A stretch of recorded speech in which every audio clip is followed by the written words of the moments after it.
the new American ambassador to the Netherlands denied saying there are no-go areas in the country because of radical Islamists, only for a Dutch journalist to produce a clip of him making the comments. In an interview, Dutch TV correspondent Wouters Wart challenged Piet Hoekstra over comments he had made on Islam. "You mentioned in a debate that there are no-go zones in the Netherlands and that cars and politicians are being set on fire," he said.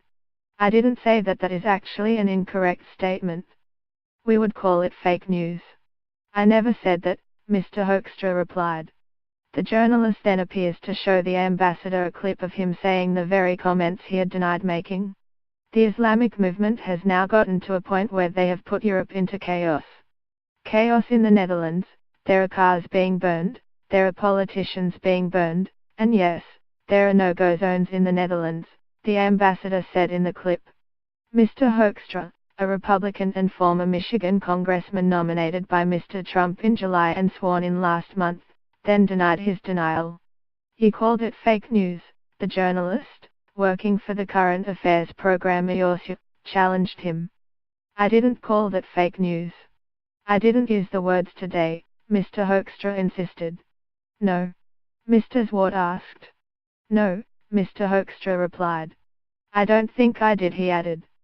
The ambassador made his comments on Islamist extremism at a 2015 conference sponsored by the David Horowitz Freedom Center, a think tank which has hosted Dutch far-right leader Geert Wilders. Mr. Trump's nomination of Mr. Hoekstra in the summer was controversial in the Dutch press because of his ultra-conservative record on issues including gay rights and immigration.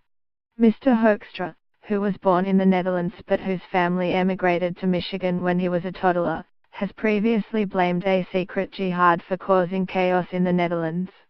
After Mr. Trump announced his appointment, the Dutch newspaper Die Volkskrant said in an editorial that the president had put a Dutchman in the Netherlands, but it is a Dutchman from the Netherlands of the 50s. Mr. Hoekstra's conservative views are at odds with the liberal political leanings of the majority of Dutch people. He opposes same-sex marriage and equal rights and has repeatedly voted to restrict abortion rights. He also supports capital punishment and has repeatedly said he believes refugees pose a serious security threat as they settle in Europe.